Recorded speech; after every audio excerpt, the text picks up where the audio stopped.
Live from the Business RadioX studio inside Renaissance Bank, the bank that specializes in understanding you. It's time for North Fulton Business Radio.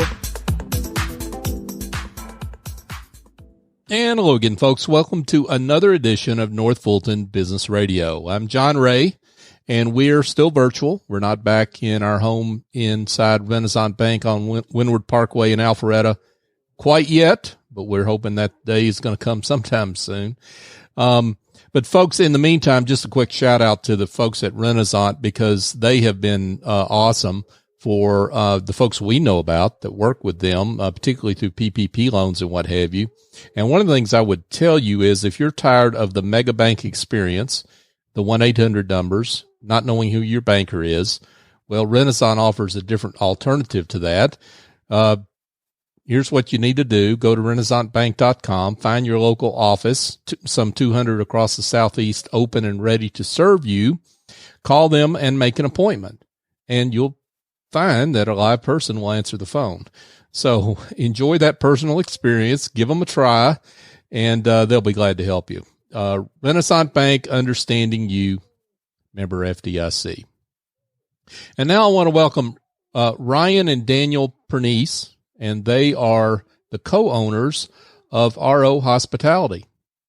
Gentlemen, welcome. Yeah, thank you for having us. Yeah, great to have. Good to be here. Yeah, thank you. Great to have both of you. I'm going to get into how two brothers are able to work together in the same business. We're going to get to that in a second, because I think people need to know that, actually. But before we get into some of that, talk about RO Hospitality, who you are and how you're serving folks out there. Yeah, sure. So we have a company called RO Hospitality. It stands for Reckless Optimism. So RO Hospitality owns 3 restaurants in North Fulton. We've got 2 in downtown Roswell, Table and Main, which opened in 2011, and Osteria Mattone, which opened just 2 years after that. Our latest one, our baby's Colaition Food and Beverage, which is up in downtown Alpharetta, and that just turned 2 years old in June.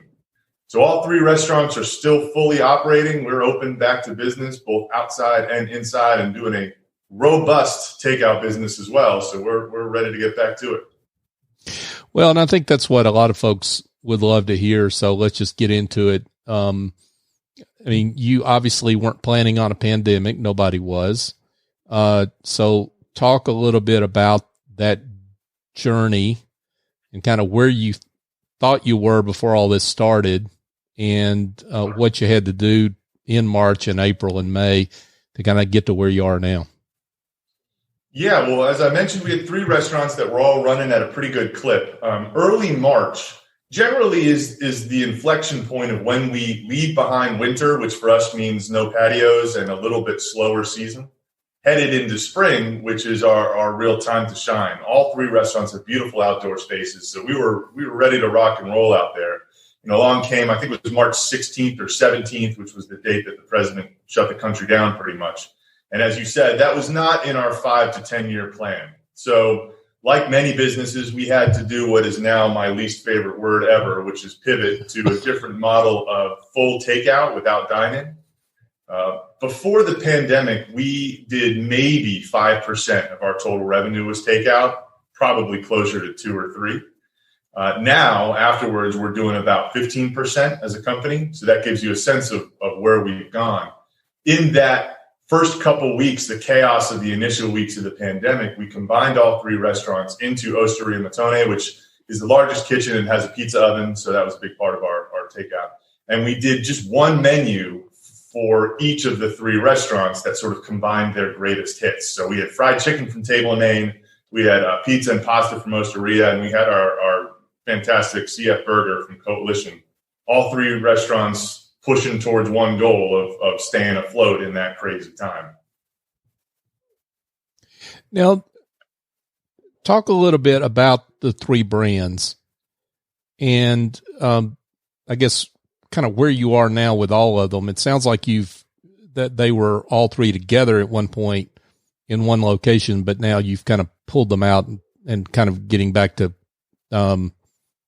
I don't want to use the word normal because I hate that word too, but like pivot, but getting back to a different kind of operating environment where all 3 are back separately.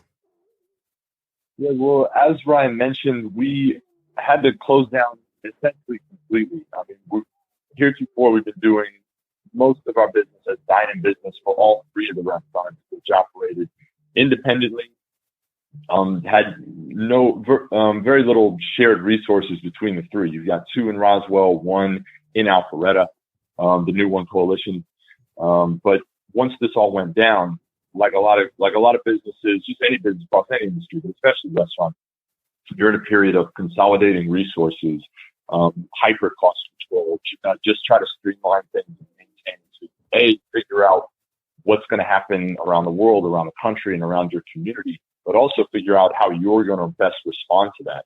So as part of that strategy, we just ceased all operations at Table and Main and Colaition in Alpharetta, brought everyone we could over to Osteria Mattone and just operated our takeout business, kind of combining elements of the concepts from the menus from the three restaurants, consolidating them into one menu and cooking out of Osteria Mattone. That being said, I'm sure we'll get into this in a little bit, but we did operate our Table and Aid operation out of the Table and Main building. So that was one way to sort of keep that facility in play during that time. The Colaition was essentially dark, shut down for a solid 4 or 5 weeks. Mm. Now, yeah, and I do want to get to Table and Aid in just a second, but so we're in this show here, taping this show as of end of September. So are all three locations back open, or are you still in the one location with all three brands? That's correct. All three locations are back open. Okay. We're all three locations. This is September 21st. So, as of, it was early on. I think Georgia famously was one of the first states to reopen all businesses, at least in some capacity, or most businesses, at least in some capacity. And we were, so by about end of May, certainly first week of June, we were at all three restaurants back open, cooking, offering at least patio dining and takeout. And we've maintained that since. So it's September 21st now. We have all three restaurants open as much as we safely can. So limited indoor dining, spaced out patio dining and takeout at all three locations. Gotcha. Now, I mean, I jumped ahead into the COVID environment, which is what everybody seems to want to know about. But I think it's really appropriate for you, Ryan and Daniel, if you would talk a little bit about the three brands and, why the direction of each of them, what parts of the market they serve, what, I guess, depending on what mood and budget people have, where they should go. Sure. So we've got three restaurants and a management company under our overall umbrella. And that management company, let's, for lack of a better word, call it corporate, provides kind of payroll and admin stuff for the other three restaurants. The first restaurant is Table and Main, which opened in 2011, set out very much to be a neighborhood clubhouse. It's simple, seasonal Southern cuisine. The fried chicken is the thing we're best known for there. About 120 seats, a large portion of that, just over half actually, being outside. And especially now on September 21st, we've actually added more patio seating outside, a big picnic table, all sorts of stuff, because outside is where people want to be. The average check or the per person spend over there is about $32. So it's in that space where you can use it as a special occasion restaurant. You can have, pre-COVID, a company holiday party there and whatnot, or you can just kind of show up and see what Chef Woody, who's the executive chef there and a partner at Colaition, has cooked for the daily special for that day. Mm-hmm. Just up the road is our more fine dining restaurant, and Dan, as an owner and operator of this one, runs this show as our sommelier over there. Is Osteria Mattone. We call that one Rome in Roswell. A pretty strict focus on, obviously, Italian food, but furthermore on Roman cuisine, which is a specific canon of dishes like tonarelli, cacio e pepe, and all this great pasta that we do make in-house. We just debuted a 6-course pasta tasting menu over there. That's been a huge hit over the last couple of weeks as part of our innovation, which is something all restaurants are doing to figure out their way forward. Like I mentioned, a little more fine dining. They have tablecloths on one section of the restaurant. So that can be either, hey, it's 9:00 and we forgot dinner. Let's get a Peroni and a pizza at the bar. Or you can have that coursed out experience. Your son's home from college. You're celebrating an engagement, whatever it is, in the trattoria dining room, the more formal dining room. About 140 seats at that one. Again, largely on the patio. Average check, average spend there is approaching about $50. So a little more fine dining. Dan does a great job running a wine program there that's very central to the concept. Colaition, our newest brand, is a little more fun and loud and hectic. TVs in the bar, bigger bar scene, both in terms of the physical bar and in terms of how people choose to use that space. It's got all this cool exposed ductwork and brick and steel and glass in a very urban setting to complement the burgeoning city of downtown Alpharetta. So we really wanted to bring that city urban excitement inside, and Colaition reflects that very much in the build-out. A little cheaper than the other two, average checks sub $30. So we've got, our burger there is the most popular thing on the menu. That's, I think, $15. We do a more neighborhood bar and grill kind of feel at that spot. Folks, we're here chatting with Ryan and Daniel Pernice, and they're with RO Hospitality.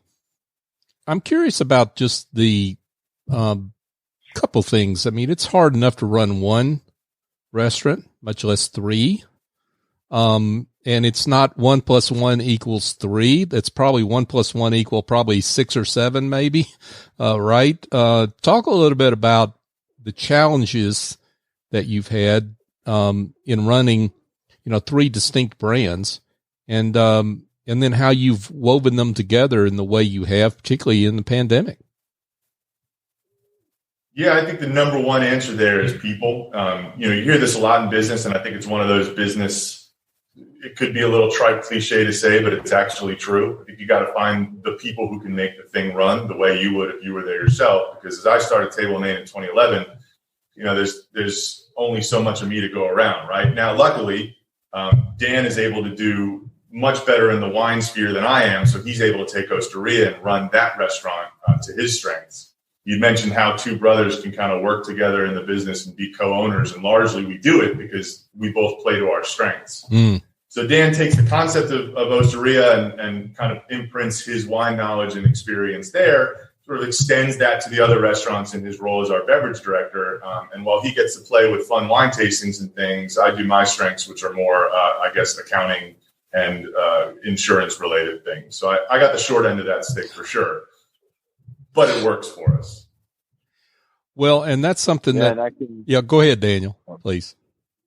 I was going to say, just speaking to my contributions and elements to the beverage programs, it's a lot of, like Ryan said, having people in the place you trust to make decisions that you would be looking for.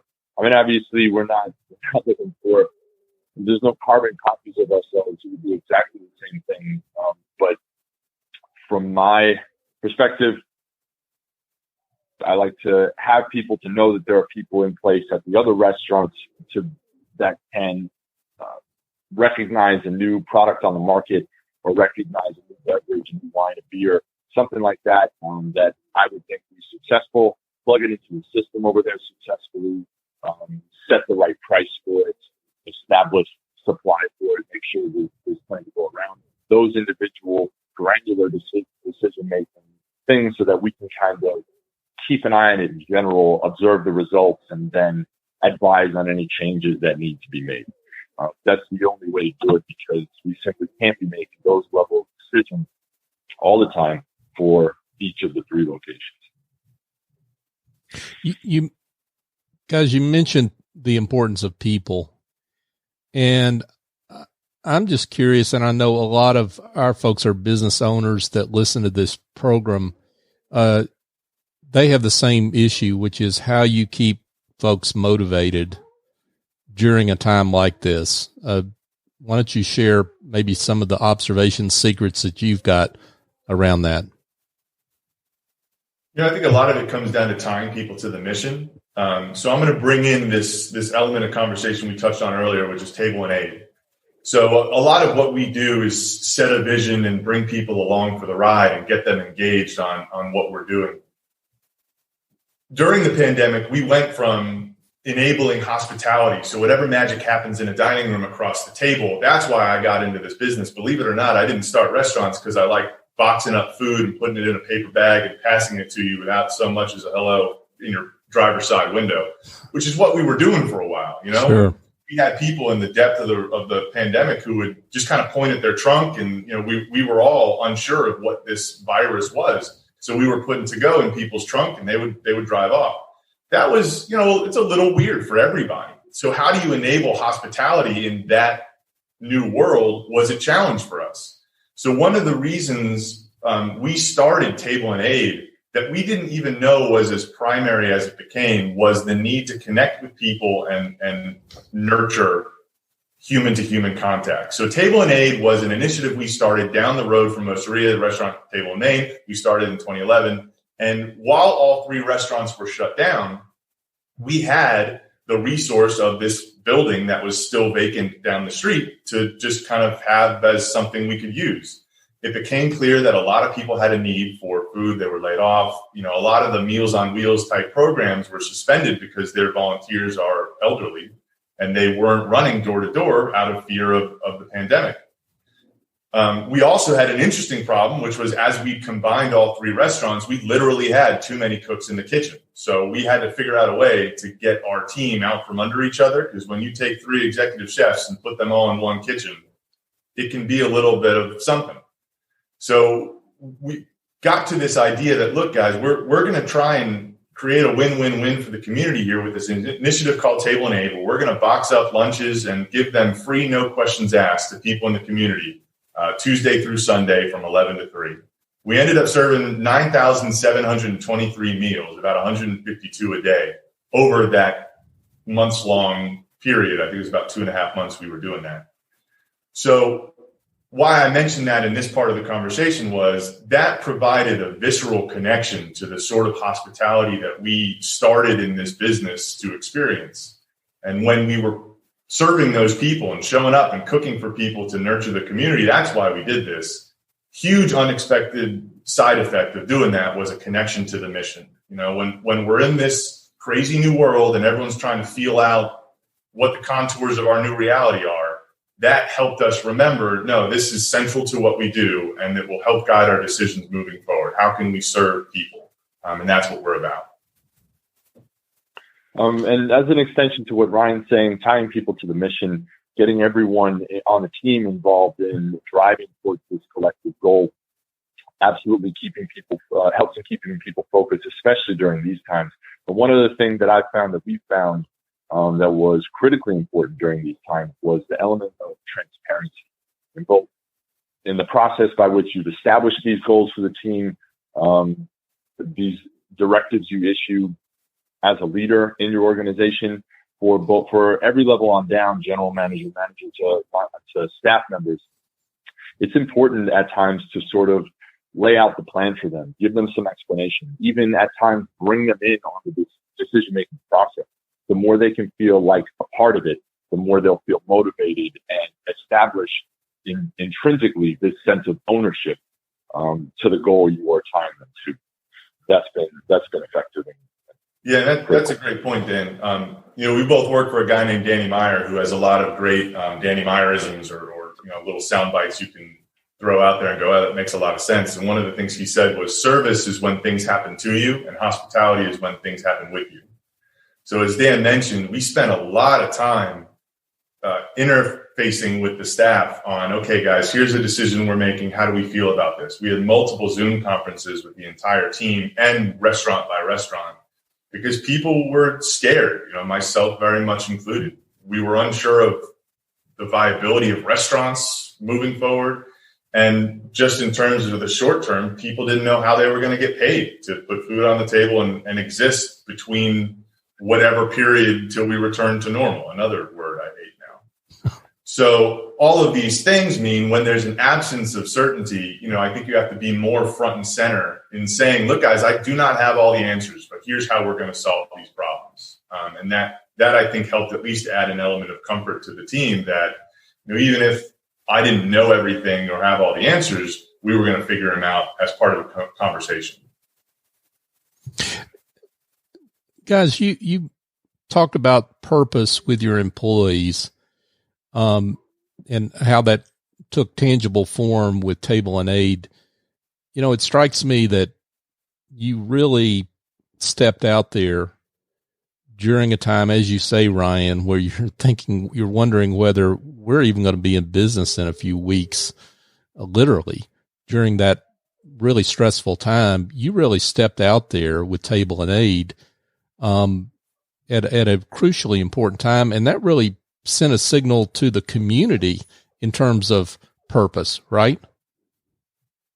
Yeah, absolutely. I think one of the things that's going to separate those businesses that are able to weather this and those that aren't is you really better have been making deposits in the community bank of goodwill for the length of time you've been open. Because if you suddenly step on the scene and something as horrible as this pandemic happens, and you haven't been visibly engaged with the community to that point, it's going to make it a lot harder. I mean, as Dan would agree, our regulars, our core community of people who have supported us for the last 9 years really showed up, both within that Table and Aid initiative and writ large over our takeout process.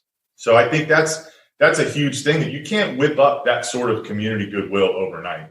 And by the time March 17th happened, when you woke up on that next morning and everything was different, you better have that community that has your back, or it's going to be a lot harder. Yeah, that's a great point. You really had to be oriented that way before the pandemic hit, right? I mean, you couldn't just suddenly make a switch there and be really authentic to your employees in the community. Yeah. People, even well before this, authenticity was a buzzword in small business and branding and all those things. And you can't fake authenticity. So you either have that street cred in your community or you don't. Folks, we're chatting with Ryan and Daniel Pernice, and they are with RO Hospitality, brothers with RO Hospitality, family and business. You mentioned Danny Meyer and your background. I'd love it if you, for those that don't know your background really well, to give folks a sense of your journey, and how you ended up in Roswell, Georgia, and now Alpharetta. Yeah, Dan, you want to take that for you, and then I'll do me? Yeah, sure. Similar stories, I suppose you could say. We were both born on Long Island, lived for a while in Williston Park and in Centerport, and my father worked for a long time for Pan Am, and my mother was a teacher. When Pan Am was bought out by Delta in the early 90s, they offered him a job, but we had to move to Atlanta. So that's what brought us here. It was, for a 10-year-old and an 8-year-old, it was like moving to another planet, essentially.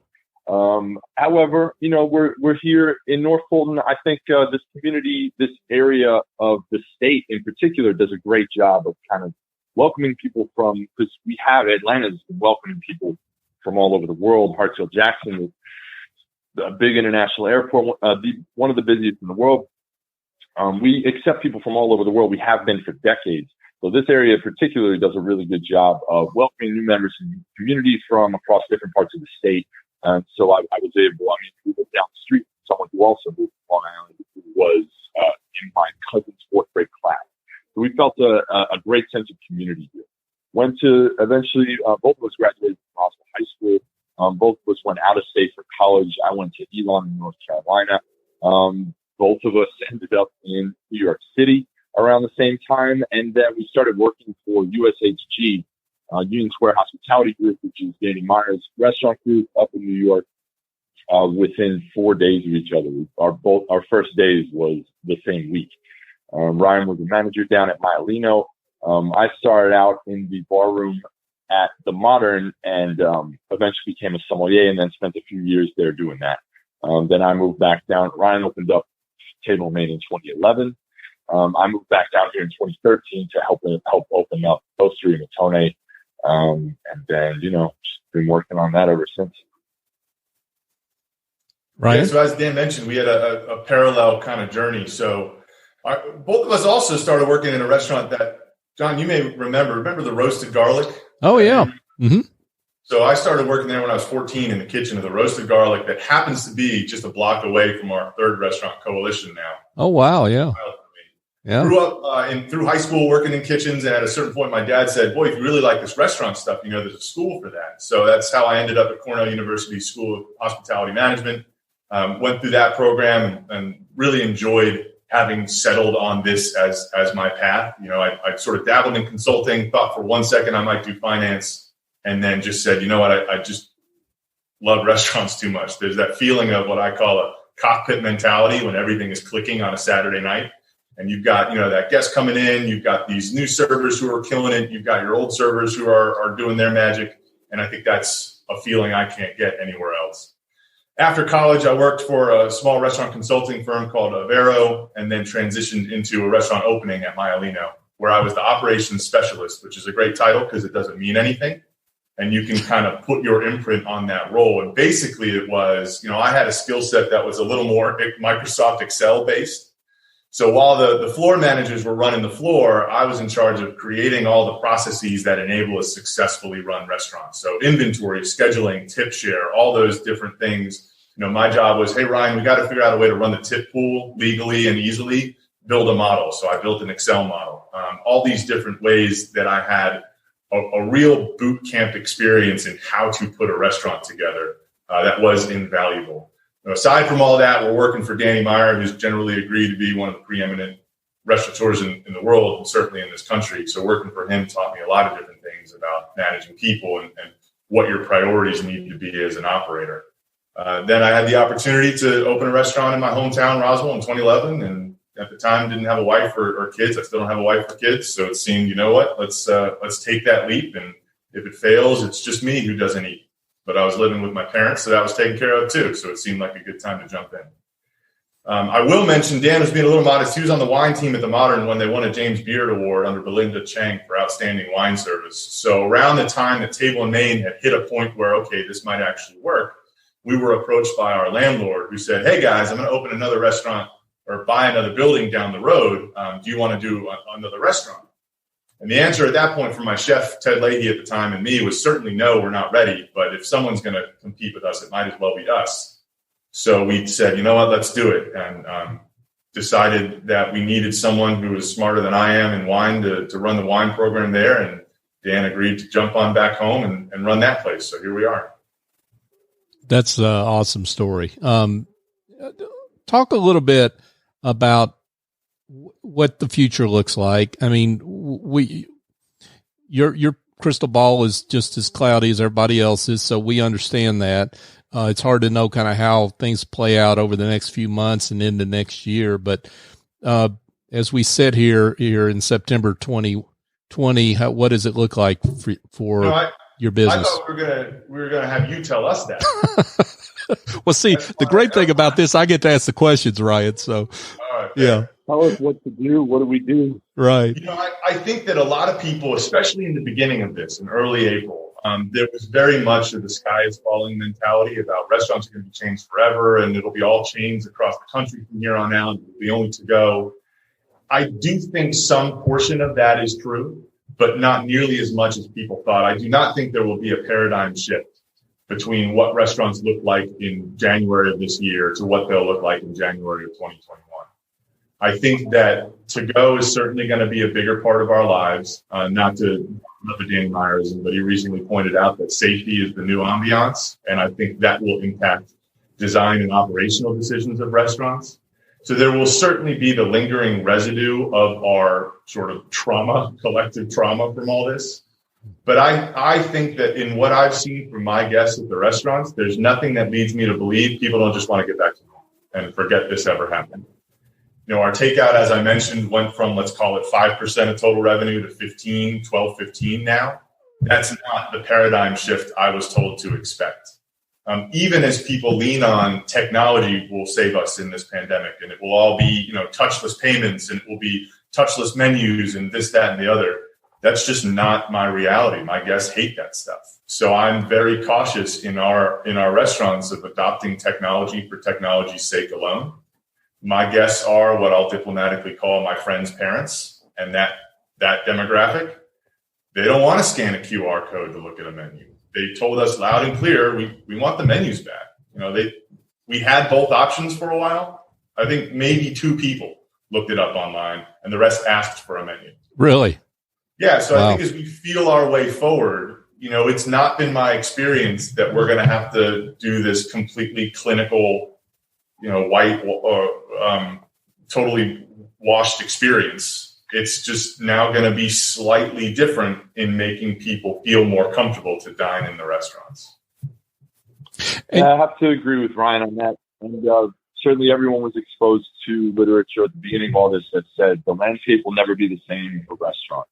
You're going to see spikes in to-go and take-out, and that will never go away, so forth and so on. And I do think that there will be some things that we do different now as a society that we didn't do before that will just be this way now.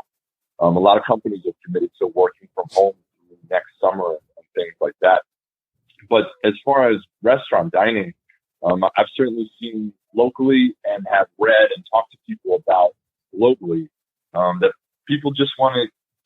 there's an overwhelming desire to get back into restaurants and get back to regular dining as they knew it before the pandemic. The challenge that lies ahead of us is just wanting to do this in a controlled way to safely get back to it, maintaining people's comfort and people's trust, because we are in this new environment that is not going away anytime soon. So we better get comfortable with it. But believe me, I'm totally on board with the idea of we want to get back to dining in restaurants, and I think that's totally fine. I've spoken to friends up in New York who just started limited capacity for dining inside restaurants. And people can't wait to get back to that. I think that you'll still see continued trends of a rise in the gig economy, like takeout companies and delivery companies, Uber Eats and DoorDash. I think those will continue, but maybe this has accelerated their rise. But it's not going to be the be all end all. You're still going to have traditional service, and there's still an overwhelming desire for that from the dining populace. And I don't want to drone on, but I do want to make one point going off Dan's point, which is that I don't mean to minimize the magnitude of the challenge in front of small business everywhere, and especially restaurants. We are all yearning for a time to get back to normal, and there are flashes of normalcy in our dining room day to day, as thank God we're pretty busy right now. But it is not normal. Our restaurants are still 20 to 25% down. People are still expecting a different pattern of behavior from restaurants. We are having to invest a lot of money in different physical things to implement in the restaurants. And I posted on Facebook the other day, it takes a lot of money to make this much less money. We're putting in physical barriers that cost each restaurant about $6,000. We just spent a couple $1,000s on heaters for the restaurants. We installed new bipolar needlepoint ionization filtration systems at our 2 Roswell stores. So all these things have a massive cost, and we are nowhere near back to our normal numbers that we'd like to be doing at this time of year. So all of that to say, we still need the customer support. We still need all that community engagement, because it is not normal, however much we want to get back to that point. Yeah, and thank you for going into some detail about that, guys, because, I think when you say you're down 20, 25%, people don't realize that that's just one half of the income statement, that there are expenses involved that have gone up in spite of the fact that business is down and you're not serving as much food. Your expenses have gone up. So you're getting squeezed kind of both ways. And it's important for folks to remember to continue to get out and support your local restaurants, whether you're comfortable in dining in or taking out. Support your local restaurants. Yeah, that's exactly right. And as everybody knows, restaurants never made much money to begin with. Right. So when our revenue takes a dip of 10 to 20 to 50%, as many restaurants in the country are still experiencing, that's a big thing to try and shoulder. Yeah. To say nothing of the fact, but let's not forget, there are also massive wildfires and great social unrest in the country that have caused restaurant and business closures and damage and all these things. So, we're looking at the world we're living in, and our new reality is it is really difficult to run a small business. Political stuff aside, there are lots of things coming at us right now. So, if people are listening to this, I want them to take from it that small businesses still need your support. I'm very confident we're going to get where we're going, but as we all repeat time and time again, we're all in this together. And if there are any politicians listening to this, we could really use another round of something to help us bridge the gap here. Well, from your lips to God's ears, maybe they'll listen. We'll see. I think they're more busy arguing right now, but we'll see. Maybe we'll get something out of them. But in the meantime, what we all can do, as you say, is we can support our local restaurants. And really, it's a time for people to understand who's behind the restaurants. I mean, and y'all have done a great job at coming forward and saying, this is who we are. And if you like what we're doing, support us. And thank you for that. Thank you for what you're doing. You're welcome. Thanks for having us on. Yeah, this has been great. Definitely. I don't want to let you go, though, without giving contact information for those that want to connect with your three brands or however they want to connect with you. Let them give them an idea where they can go. Yeah, sure. So we've got right now one website that features all our restaurants' menus for take-in and dine-out, reservations, gift cards. We tried to make it as easy as possible to support the restaurants. That's at eats.rohospitality.com. You'll find Osteria Mattone, Table & Main, and Colaition Food and Beverage right there, ready to go with online mobile-enabled ordering and all that jazz, because that's, I think, part and parcel of what we need to be doing these days. We're also on social media, Facebook, of course, and Instagram, so you can find us there as well. Dan and I are both on Instagram also, so we have all sorts of fun stuff coming out on that platform. Awesome. Ryan Pernice and Daniel Pernice from RO Hospitalities. Guys, it's been a pleasure. Thank you very much. Thank you. Likewise. Yep. Thanks for having us on. Thank you so much. Folks, if you need help that involves administrative tasks in your business, maybe you need some bookkeeping help, some help with marketing, social media, what have you, I've got an answer that involves picking up the phone and calling S.E. Escobedo over at Office Angels, 770-442-9246.